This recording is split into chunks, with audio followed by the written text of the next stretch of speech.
పరమగీతాల గ్రంథము 2వ అధ్యాయము 14వ వచనాన్ని చదువుకుందాం. బండ సందులలో ఎగురు నా పావురమా,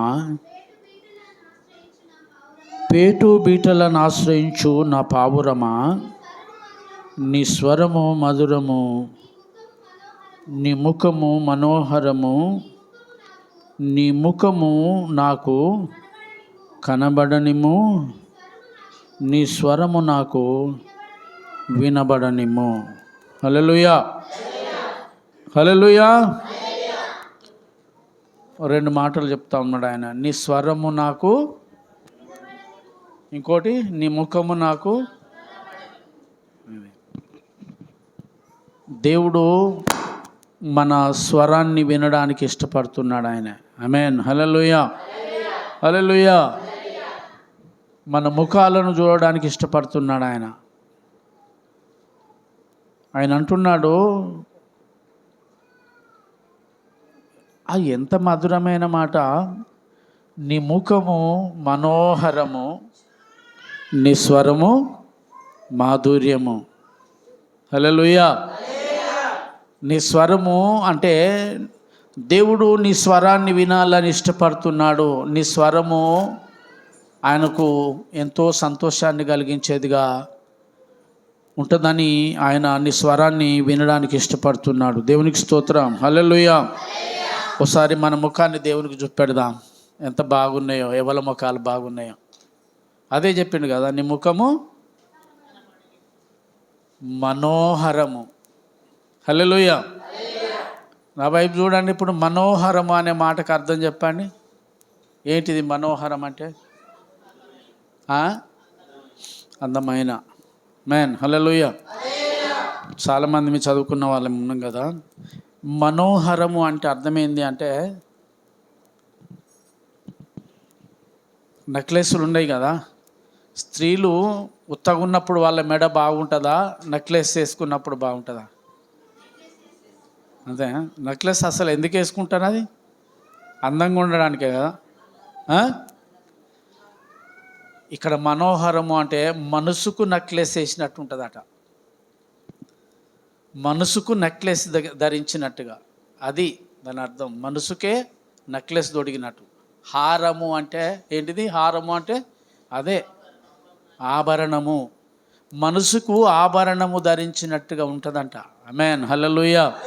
అందుకే నీ ముఖము మనోహరము, మనోహరము, మనసుకు ధరించిన హారము లాగుంటుంది, సౌందర్యంగా. దేవునికి స్తోత్రం. హల్లెలూయా. అలాంటి ముఖాలను చూడాలని దేవుడు ఆశపడుతున్నాడు. కానీ మన ముఖాలు అట్లా కనిపించాయి, దేవునికి సంతోషంగా అనిపించారు అసలు. ఎప్పుడు చిన్నబోయి ఉంటారు. ఇది మన అంశం, అది కాదు. నేను మళ్ళీ చదువుతున్నా. ఏమంటా ఉండంటే, బండ సందులలో ఎగురు నా పావురమా, పేటు బీటులను ఆశ్రయించు నా పావురమా. ఆమేన్. హల్లెలూయా, హల్లెలూయా. బండకు సందులు ఉంటాయా? బండకు సందులు ఉంటాయా? ఎట్లా? హల్లెలూయా. అయితే ఈ బండకు మట్టుకు సందులు ఉన్నాయి, ఏ బండకు లేకపోయినా.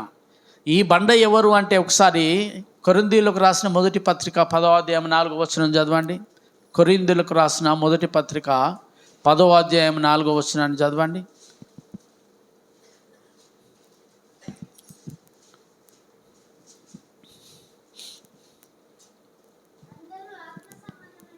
అందరూ ఆత్మ సంబంధమైన ఒకే పానీయమును సేవించిరి, పానము చేసిరి.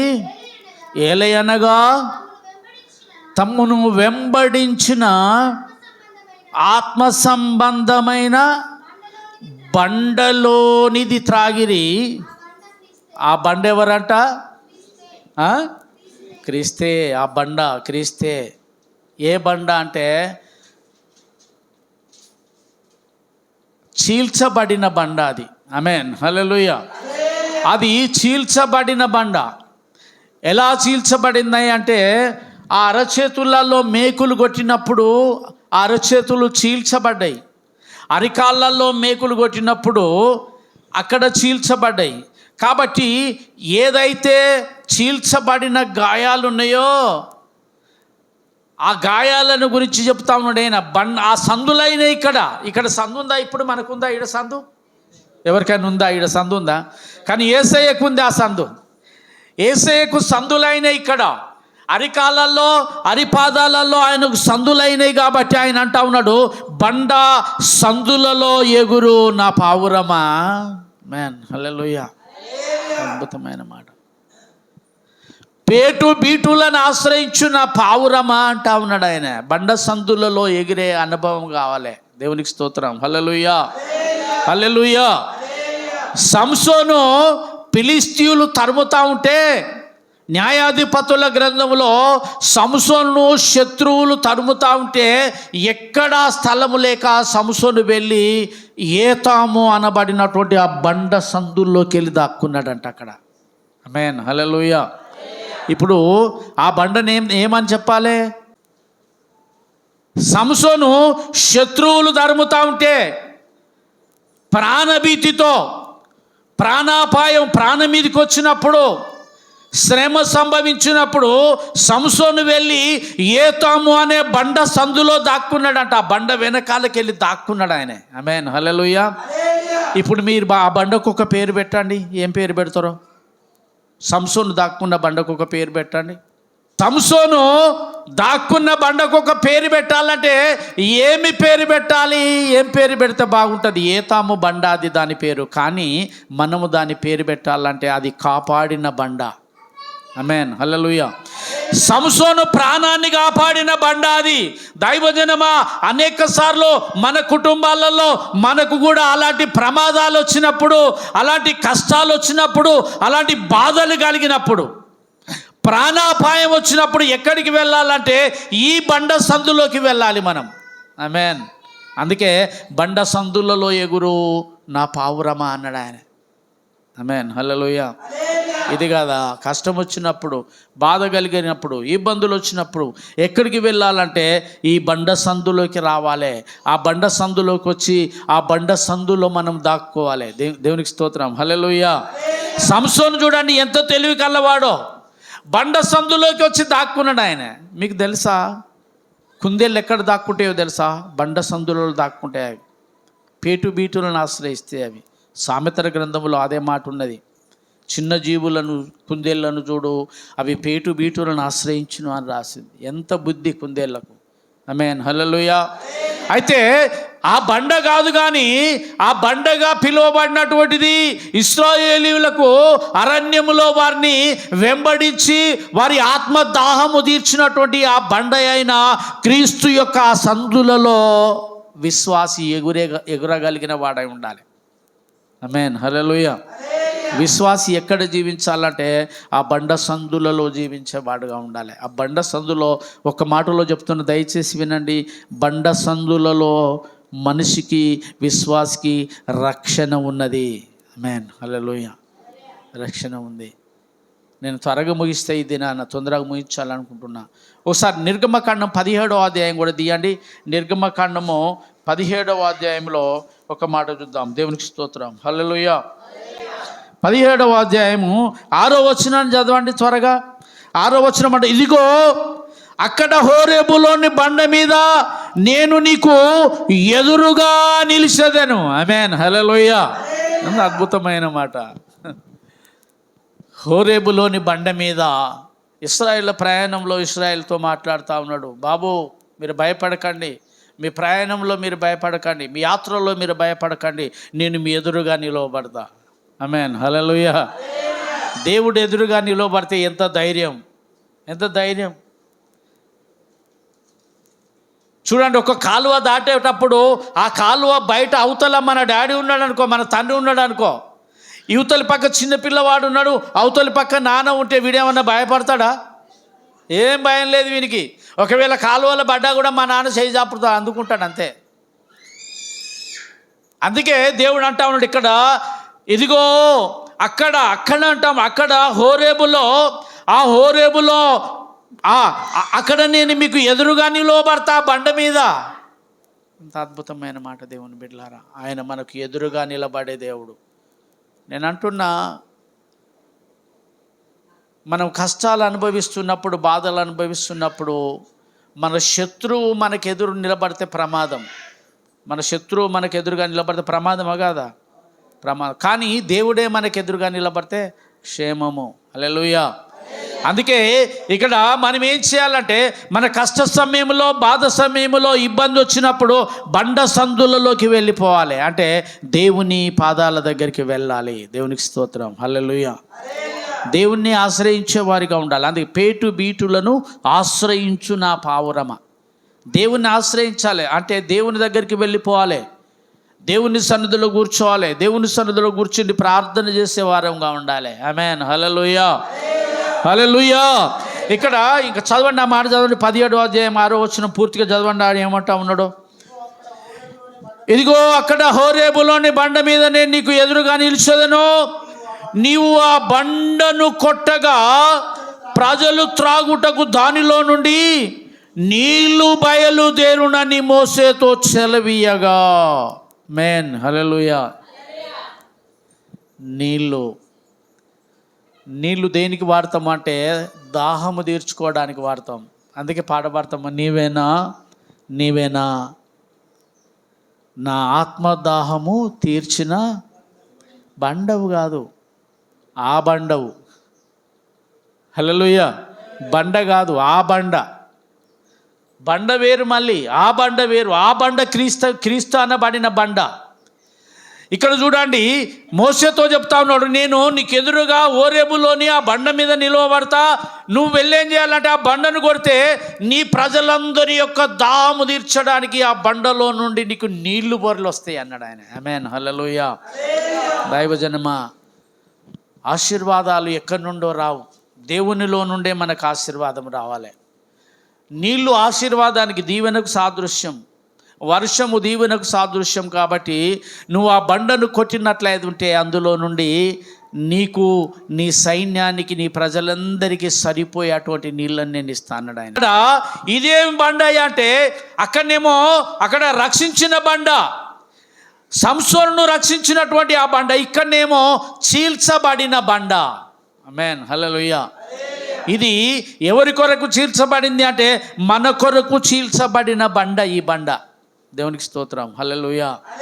కాబట్టి దైవజనమా, ఇది మన కష్టకాలంలో, ఆపత్కాలంలో, లేకుంటే మనము ఇదిగో మన అవసరాల కొరకు, మన అక్కర్ల కొరకు ఎక్కడికి వెళ్ళాలంటే చీల్చబడినటువంటి ఆ బండ దగ్గరికి వెళ్ళాలి. ఆమేన్. హల్లెలూయా. ఆ బండను ఆశ్రయించినప్పుడు ఆ బండలో నుండి నీకు సరిపోయేటువంటి ఆశీర్వాదాలు దేవుడిస్తాడు. దేవునికి స్తోత్రం. హల్లెలూయా. నేను ఇది నా ఒక షార్ట్ మెసేజ్ చెప్పి ముగించాలనుకుంటున్నా.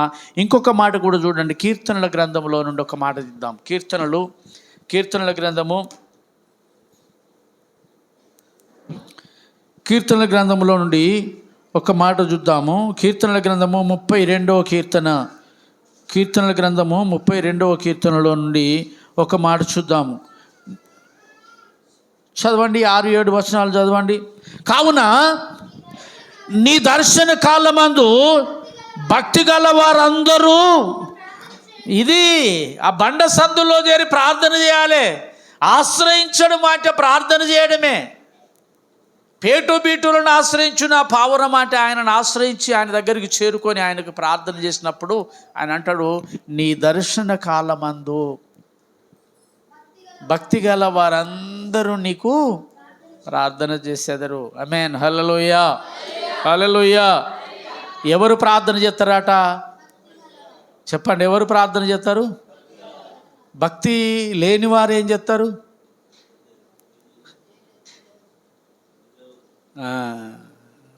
భక్తి లేని వారు సోమరులు వాళ్ళు.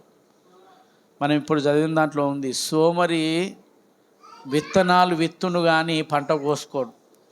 పంట కొయ్యడానికి రాసింది కదా 20వ అధ్యాయం సామెతల గ్రంథం. వాడు విత్తుతాడట కానీ పంట కొయ్యాడట. ఆమేన్. హల్లెలూయా.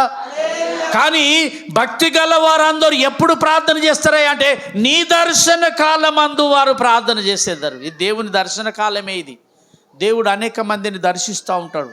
దర్శించే కాలం ఇది. ఇదే అనుకూల సమయం అంటాడు దేవుడు. ఆమేన్. హల్లెలూయా.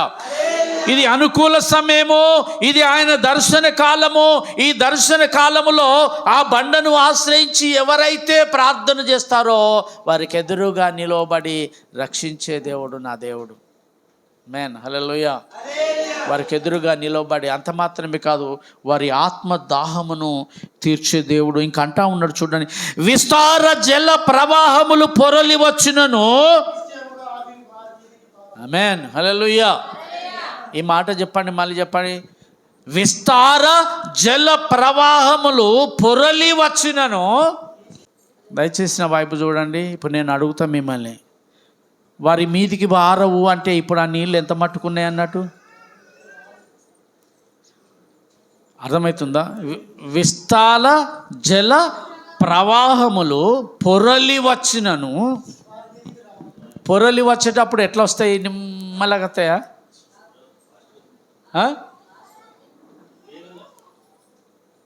ప్రభావంతో వస్తాయి. అవి తీవ్రమైన ప్రభావం. అది ఒకవేళ ఆ నీళ్లు పొరలి వచ్చినప్పుడు, ఆ పొరలి వస్తూ ఉంటే ఇలాంటి చెట్లన్నీ వేళ్ళతో సహా కొట్టుకొని పోతాయి. అంతే, వేళ్ళతో సహా కొట్టుకుపోతాయి. కానీ ఇక్కడ దేవుడు ఏమంటాడు, విస్తార జల ప్రవాహములు పొరలి వచ్చినను అవి నిశ్చయముగా అవి వారి మీద పారవు అంట. వారి మీద పారవు అంటే ఏమన్నట్టు? ఇప్పుడు అవి ఎంత ఏ ఎత్తు నుండి పోతా ఉన్నాయి అన్నట్టు, మన తల మీదకి వెళ్ళిపోతూ ఉన్నాయి. అవి అంటే అంత వస్తాయి, కానీ అవి నీ మీద పారవు. ఆమేన్ హల్లెలూయా. యెషయా గ్రంథము 44వ అధ్యాయంలో కూడా అద్భుతమైన మాట ఏమున్నదో తెలుసా? నదులలో పడి నీవు వెళ్ళున్నప్పుడు అవి నీ మీద పారవు. ఆమేన్ హల్లెలూయా. అంటే దాని అర్థం ఏంటి అంటే, తప్పకుండా నీవు నదులలోకి వెళ్ళాల్సిందే. నదుల గుండా నీ ప్రయాణము నదుల గుండా వెళ్ళిపోవాలి. నీ ప్రయాణం అగ్ని మధ్యలో నడవాలి. అగ్ని వంటి శ్రమల మధ్యలో నీ ప్రయాణం జరుగుతూనే ఉండాలి, కానీ ఆ అగ్ని నిన్ను కాల్చదు. ఆమేన్ హల్లెలూయా. ఇది అగ్ని వంటి శ్రమలు నిన్ను ఏం చేయలేవు అని అర్థం. ఎప్పుడు అంటే నువ్వు బండ సందులలో ఎగిరినప్పుడు. ఆమేన్ హల్లెలూయా. నువ్వు బండ సందులలో ఎప్పుడైతే బండ సందులను ఆశ్రయిస్తావో, బండ సందులను ఆశ్రయించి ఆ బండ సందులలో నువ్వు ఆనందిస్తావో, అప్పుడు ఇక్కడ విస్తార జల ప్రవాహములు పొరలి వచ్చినా అవి నీ మీద పారనే పారవు. అంటే వాటి ద్వారా నీకు ప్రమాదము లేదు. Praise the Lord hallelujah. పారడం కంపల్సరీ, గుర్తుపెట్టుకోండి. ఎప్పుడైనా పారడం కంపల్సరీ అంటే అర్థమైందో తెలుసా? కష్టాలు రావడం కంపల్సరీ, బాధలు రావడం కంపల్సరీ, ఇబ్బందులు రావడం కంపల్సరీ, రోగాలు రావడం కంపల్సరీ. కానీ ఆ రోగాలకు నీ మీద జయమియడంట దేవుడు. ఆ రోగములోనే ఆ రోగము నిన్ను నష్టము నిన్ను ముంచేదిగా ఉండదు, అంతే. కానీ రోగం రావడం అనేది కంపల్సరీ. ఆమేన్ హల్లెలూయా. ఇది నీతిమంతునికి వచ్చు ఆపదలు అనేకములు. అనేక జల ప్రవాహాలు మన మీదకి వెళ్ళి మన దగ్గరికి రావచ్చు, కానీ అవి మన మీద పారవు. సామెతల గ్రంథము 18వ అధ్యాయము, సామెతలు 18:10 వచనం చూద్దాం ఒకసారి. యెహోవా నామము బలమైన దుర్గము. ఇక్కడ కూడా చూడండి, లోనికి అంటే ఎక్కడికి అన్నట్టు? లోపలికి. ఆమేన్ హల్లెలూయా. ఇక్కడ పావురాని గురించి ఏమంటాడు? సందులలో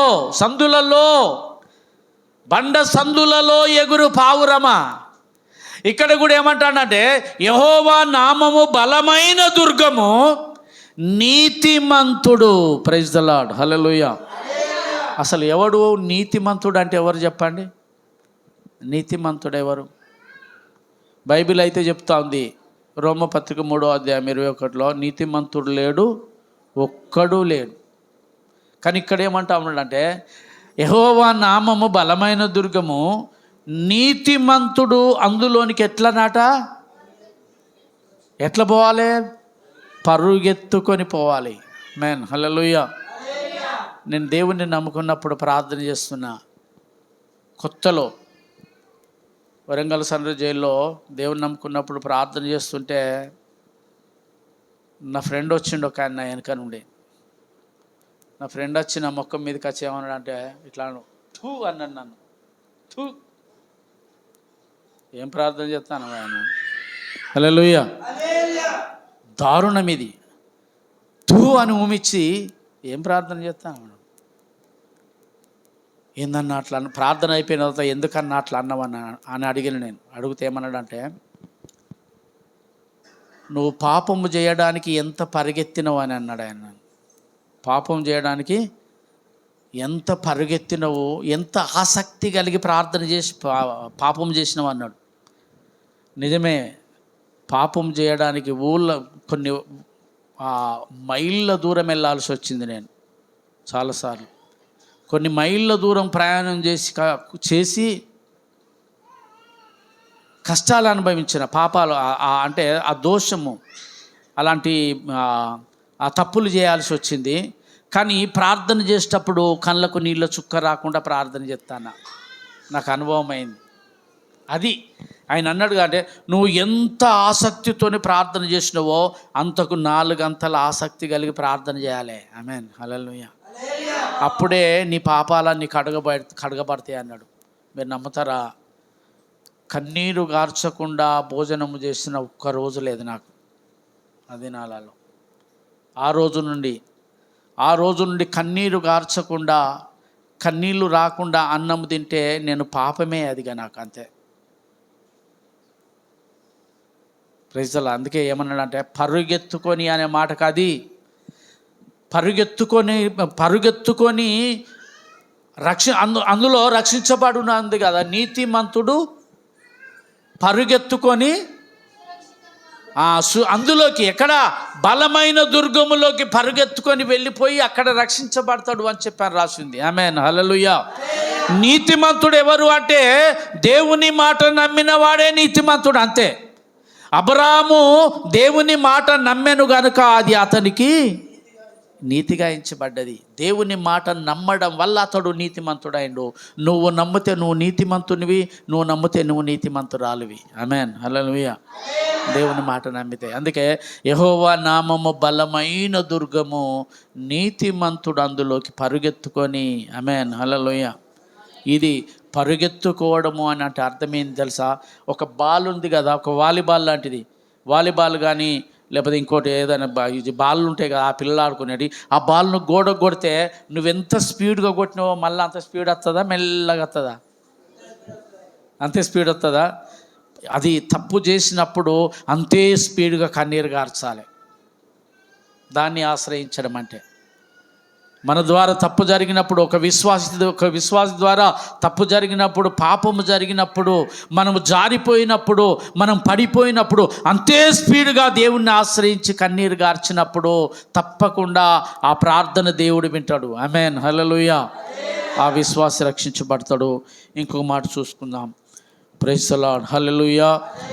యెషయా గ్రంథము 32వ అధ్యాయం 2-3 వచనాలు చదవండి ఒకసారి. మనుష్యుడు ఆ గాలికి మరుగైన చోటు వలెను, ఆ గాలివానకు ఆ చాటైన చోటు వలెను ఉండును. ఎండిన చోట నీళ్ళ కాలువల వలెను అలసట పుట్టించు దేశమున. అమ్మా. ఆమేన్. హల్లెలూయా. గొప్ప బండ నీడ వలెను ఉండును.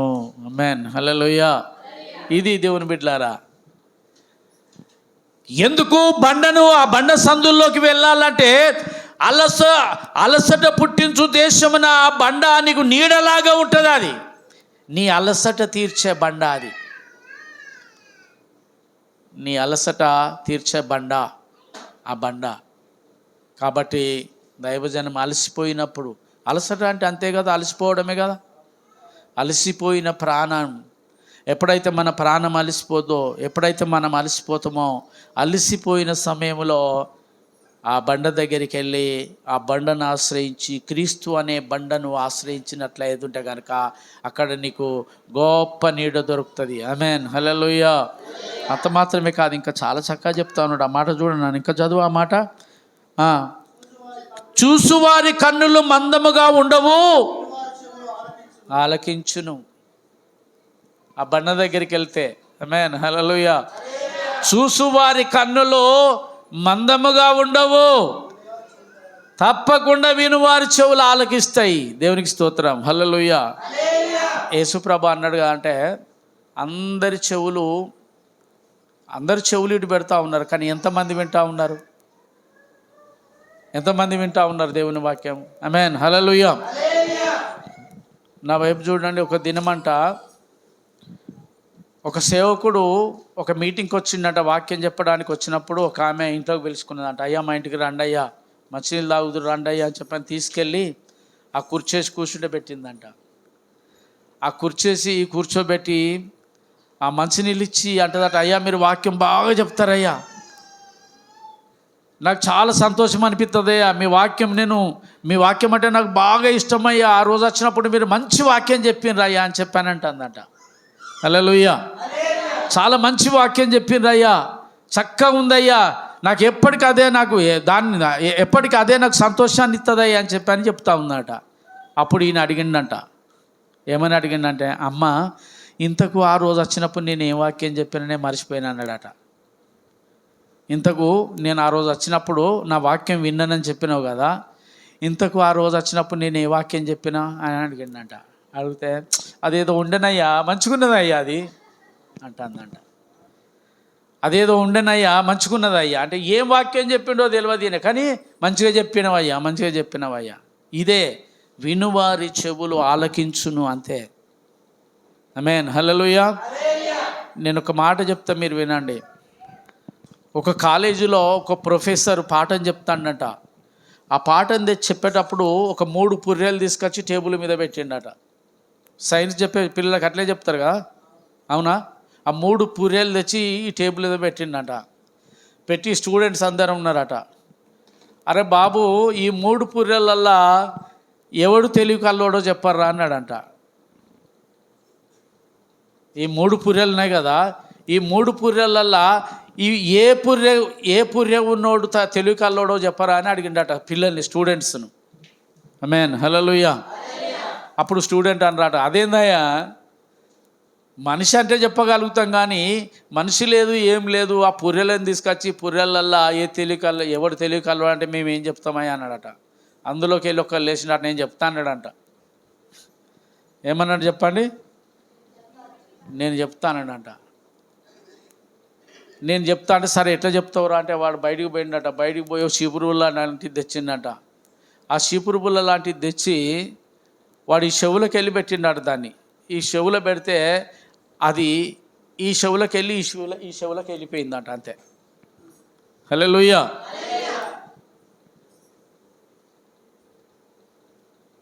మళ్ళీ 2వ పుర్రెకు పెట్టిండట. ఆ 2వ పుర్రెకు వీడు అన్నాడట, అంటే అయ్యా ఇగో వీడు ఉన్నాడు కదా, వీళ్ళందరిట్లోకెల్లా వీడు తెలివి తక్కువడాయి అని చెప్పిండంట. అరే ఎట్లా చెప్పినవురా అని అడిగిండంట. వీనికి ఏదన్నా ముచ్చట చెప్తే ఈ చెవులో చెప్తే ఈ చెవులకి వెళ్ళి ఇళ్ళకెళ్ళి వెళ్ళిపోద్దాయి, అంతే, ఇక 1 నిమిషం కూడా ఉండదు వీనికి అన్నాడంట. ఆమె అర్థమైందా మీకు? ఈ చెవులో చెప్పిన ముచ్చట అంటే ఇప్పుడు వింటారు, కానీ విన్న వెంటనే ఏమైపోద్ది, అది బయటికి వెళ్ళిపోద్ది, అంతే. ఆమేన్, హల్లెలూయా. ఇది ఇంకోటి వచ్చి నేను చెప్తానంట. వాడు ఇంకో పుల్ల తెచ్చి వాడు ఇళ్ళకి వెళ్ళి పెట్టిండంట. ఇళ్ళకి వెళ్ళి పెడితే ఇది నోట్లకి వెళ్ళిపోయిందంట, అంతే. ఈ పుల్ల ఎక్కడికి వెళ్ళింది? నోట్లకి వెళ్ళింది. ఇప్పుడు వీడనట వీనికంటే మొదటి కంటే వీడు కొంచెం తెలివి కల్లోడాయి అన్నాడంట. ఎట్లా చెప్తానవరా అని అడిగిండంట. అడిగితే వీడు ఈ చెవులకి వెళ్ళి విన్న మాట కొద్దిసేపు వీని కడుపులు ఉంటుందయ్యా. ఆమేన్, హల్లెలూయా. కానీ వెంటనే వీని చెవులకి వెళ్ళి విన్నమాట కొద్దిసేపే ఉండి అది నోట్లకి వెళ్ళి వెళ్ళిపోద్దాయా అన్నాడంట. అంటే కొద్దిసేపు ఉండి నోట్లకి వెళ్ళి వెళ్ళిపోతుంది. ఆమేన్, హల్లెలూయా. ఇక 3వోడు వచ్చిండు, ఇంకోటి వచ్చి నేను చెప్తా అన్నాడట. వాడో పుల్ల తెచ్చి మూడో పుర్రెకు పెట్టిండట. ఆ మూడో పుర్రెకు పెట్టి ఈ చెవులకి వెళ్ళి పెడితే అది డైరెక్ట్ కడుపులో పోయిందట, అక్కడ ఆగిపోయిందట. అయ్యా, ఆ మొదటోని కంటే రెండోని కంటే ఇగో వీడు కొంచెము తెలికల్లోడయ్యా, ఎందుకంటే వీడు విన్న మాటలన్నీ కడుపులో పెట్టుకుంటాడు, అంటే దాచుకుంటాడు, వీడు తెలివి కల్లోడయ్యా అన్నాడంట. ఆమేన్, హల్లెలూయా. దీన్ని బట్టి మీకు ఏం నీతి అర్థమైంది చెప్పుర్రి?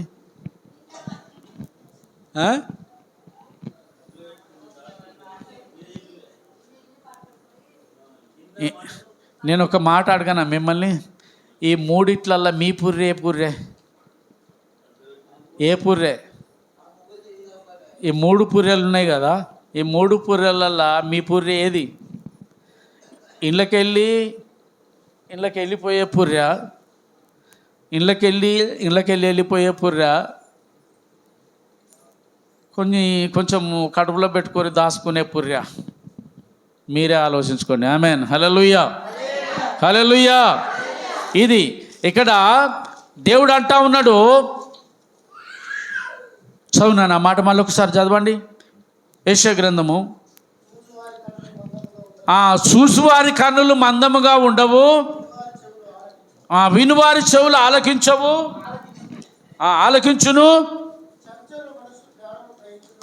చంచల మనసు జ్ఞానము గ్రహించును, మాట్లాడును.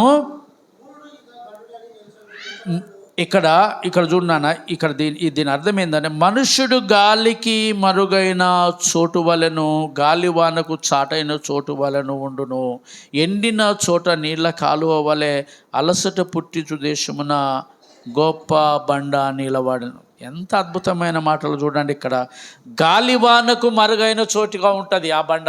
ఆమేన్, హల్లెలూయా. గాలివాన అంటే భయంకరమైన కష్టాలు అన్నట్టు. మనకు తెలుసు, అప్పుడప్పుడు ఎండాకాలంలో సుడిగాలి వచ్చినట్టు వస్తుంది గాలివాన. గాలివాన వచ్చినప్పుడు ఇండ్లు కొట్టుకుపోతూ ఉంటాయి, రేకులు కొట్టుకుపోతూ ఉంటాయి, భయంకరమైనటువంటి. అలాంటి గాలివాన వచ్చినప్పుడంట ఆ బండ సందులోకి వెళ్ళిపోతే అక్కడ నీకు నీ అలసటను తీర్చేదిగా, నీకు గొప్ప నీడగా ఉండే బండ. ఆ బండ సందుల్లోకి వెళ్ళాలి, అక్కడ నీ అలసట అంతా తొలగించే బండ. చివరి మాట చదువుకుందాము, చివరి మాట చదువుకొని ప్రార్థన చేసుకుందాం. ప్రైజ్ ది లార్డ్, హల్లెలూయా, హల్లెలూయా. యోబు గ్రంథంలో నుండి ఒక మాట చూడనా, యోబు గ్రంథము 29వ అధ్యాయము 6వ వచనం చదువుదాం. యోబు గ్రంథము,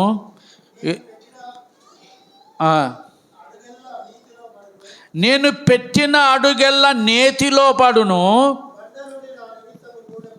ఆమేన్, హల్లెలూయా. బండ నుండి నా నిమిత్తము నూనె ఎట్లా వస్తుందంట? నూనె, బైబిల్లో నూనె అనే మాటకు ఆశీర్వాదము అని అర్థం, దీవెన అని అర్థం. ఆమేన్, హల్లెలూయా. ఒక బీద విధవరాలు భయంకరమైన అప్పుల్లో ఉన్నప్పుడు ఒక నూనె కుండ ద్వారా దేవుడు అద్భుత కార్యం చేసిండు. విస్తారమైన నూనెనిచ్చి ఆమె అప్పులన్నీ తీర్చి ఇంకా ఆమెకు మిగిలేలా చేసిండు. కాబట్టి నూనె అనేది ఆశీర్వాదానికి సాదృశ్యం. ఆయన అంటాడు, యోబు అంటా ఉన్నాడు, నేను పెట్టిన అడుగెల్లా, ఎప్పుడైతే ఆ బండ సందుల్లోకి మనం వెళ్ళిపోతామో, ఎప్పుడైతే ఆ బండను ఆశ్రయిస్తామో, నువ్వు ఆ బండను ఆశ్రయించినప్పుడు నువ్వు పెట్టిన అడుగెల్లా నేతిలో పడుతుంది. ఆమేన్, హల్లెలూయా. మనము పెట్టిన అడుగెల్లా నేతిలో పడడమే కాకుండా ఇంకో మాట అంటా ఉన్నాడు, అక్కడ ఆ బండలో నుండి ఏం పుడుతుందట అంటే విస్తారమైన నూనె ప్రవాహము బయలుదేరు. Praise the Lord. ఆశీర్వదించే బండ అది.